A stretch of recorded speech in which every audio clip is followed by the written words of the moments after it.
Hello everyone. Today I'm making a hard video about my struggle with insomnia. To tell you the truth, I was about to make a video about how I got out of insomnia and all the strategies I used, but now I'm having a relapse for the last 2 weeks and it's really hard. And yeah, like last night I slept probably 3 hours. And like when that happens, you just wonder what's broken. Like, why can't I sleep? I'm like super tired. I've probably have an average of 5 to 6 hours of sleep in the last 2 weeks, which is not enough. And my baby is 15 months old. He's been sleeping 12 hours a night since he was 7 months old. He's not the problem, but somehow my brain is just constantly in fight or flight. I've had better moments and periods of time where it was better. I don't know why now is worse. I'm trying to understand it all. But yeah, that's what I look like when I've had 3 hours of sleep. I don't know how it looks on camera, but when I look in the mirror, it doesn't look great.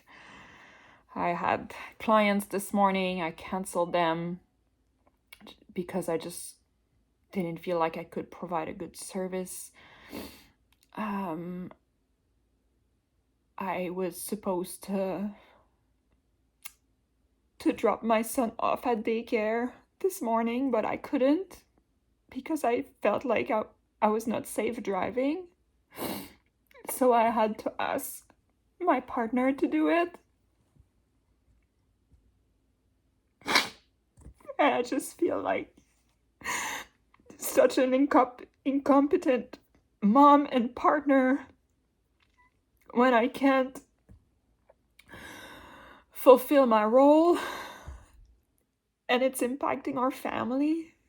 And all night I was like, why can't I sleep? I'm like here wide awake while everybody else is sleeping, and I'm wasting my time here like trying to read and trying to do all of these things to like calm my mind and not think about sleep, because like some of the things that have worked in the past for me were to get up when I can't sleep, after half an hour. If I'm tossing and turning in bed, I'm gonna get up and knit or draw or, I don't know, read a book, listen to a podcast, try to change the mindset a little bit. And then once you feel tired, you go back to sleep.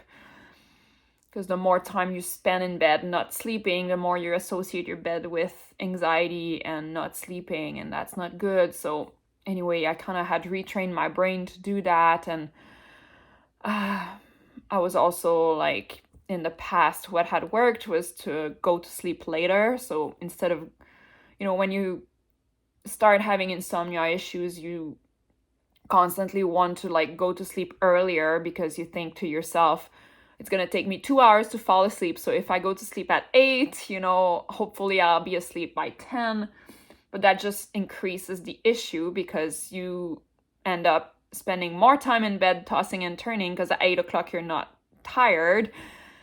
And then you reinforce that association that bed equals anxiety and you're not having a good time. So anyways, so I had started like going to sleep actually later, like around 11 or midnight sometimes, to just really increase my sleep pressure and make sure that when I go to sleep, I'm really, really tired and I fall asleep right away. And that was working well. So I'm thinking I need to go back to that. All these tips that had worked for me came from that insomnia coach on YouTube, Martin Reed. If you haven't checked him out, he's incredible. And when it all started, my brain is so scattered, I'm sorry, but when it all started, I think I was about 4 or 5 months postpartum. It's when David started sleeping more through the night and like having long stretch of sleep. And I was like, man, my baby's sleeping better, but I'm not, like I was all putting it on him at first in the first 3 months, because I was like, well, that's normal that I'm not sleeping well. I have a newborn, I'm waking up multiple times a night, that's all normal. But then when he started sleeping longer and I was still not sleeping, I was going to bed, not falling asleep, or sometimes I'd wake up before him and not fall back asleep.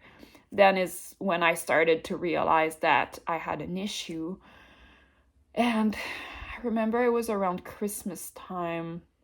So he must have been 4 or 5 months old, and I went to my doctor and got some medication prescribed. I think I tried 2 different types, if I can recall, but it was working for a little bit and then it wouldn't. I just kept increasing the dosage and it was like not working. So that's when I started seeking other resources, like more, brain retraining and that kind of stuff. And I found the Insomnia coach on YouTube. And that really changed my life. Like within 4 days, I was off medication. I was able to like sleep 7-8 hours. And I was just so proud of myself.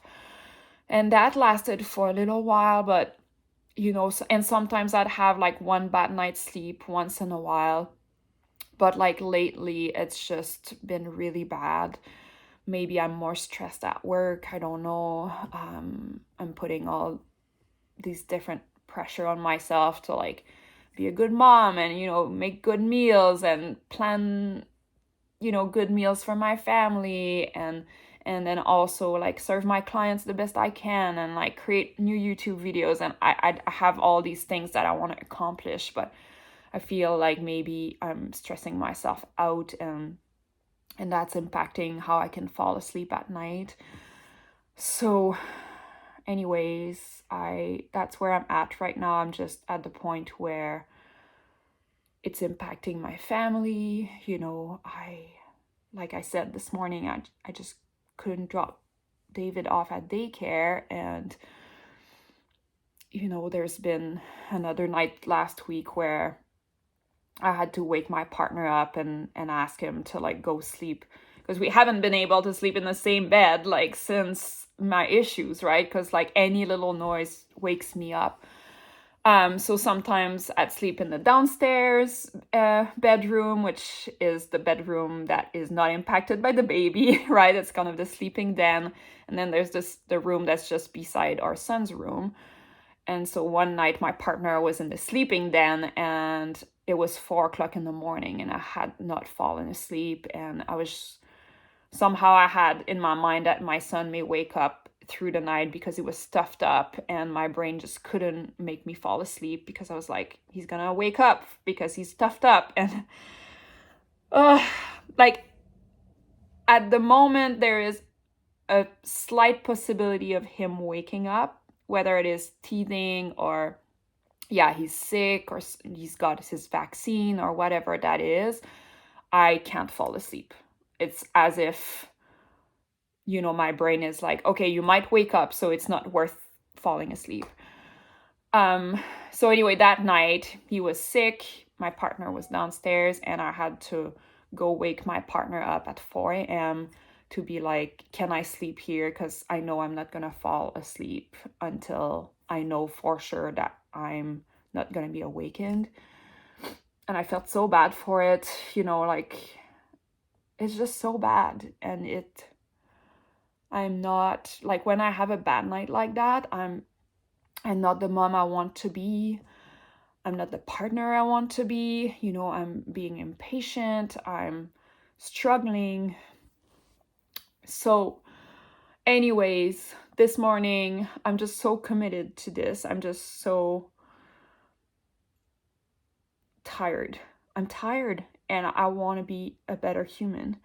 And so I purchased the actual Insomnia coach program because he has a full program online and he's got, You can also access one-to-one support with him through email for a few weeks. And I purchased that because I was like, okay, clearly, his videos are super helpful on YouTube, but I just need a program, I need a structure, and I need more customized help. And I want to sleep in the same bed as my partner, like it's been 15 months now that we've had David, and my issues restrict us from sleeping in the same bed, and I find it unfortunate. I'm like, this is part of your connection as a couple, right? And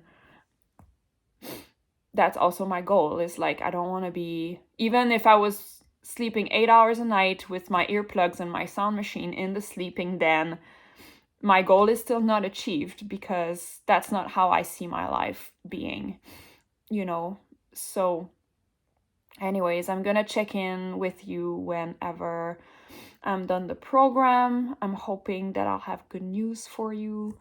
But thanks for hearing me on this. If you are struggling as well with postpartum insomnia, I'd love to hear your story in the comments below, or just your words of support. Let me know I'm gonna be okay. Let me know I can go through this. And I hope that you are going to be okay as well, and that you will find the resources that you need if you're still struggling. All right, bye.